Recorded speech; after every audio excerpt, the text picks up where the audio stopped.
मंडळी, उन्हाळ्याचे दिवस आहे, फार उकाडा झालेला आहे. तरी कोल्ड कॉफी पिण्याची फार इच्छा झाली माझ्या नातवाला. तर मी आता कोल्ड कॉफी बनवणार आहे. कॉफी बनवण्यासाठी साहित्य घेतले, पाणी घेतलेले थोडंसं मी गरम करून, साखर घेतली 2 चमचे आणि कॉफी घेतलेली आहे मी. त्याच्यामध्ये मी साखर टाकते कागदाच्या साह्याने, कागद केलेला आहे.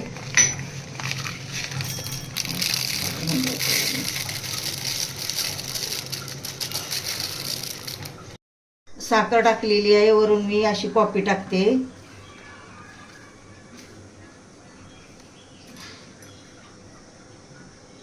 करून घेतलेलं पाणी मी ह्याच्यामध्ये टाकत आहे. आता बाटलीचे साहित्य टाकले, ह्याला चांगलं आपण हलवून घ्यायचं ह्याचा पेस्ट होईपर्यंत. ग्लासमध्ये घेतलेला सिरप आहे चॉकलेटचा, तो मी त्याच्यामध्ये टाकते, म्हणजे डिझाईन तयार होते. कोल्ड कॉफी तयार आहे. मला लाईक करा, सबस्क्राईब करा, कमेंट बॉक्समध्ये सांगा कशी झाली आहे ती.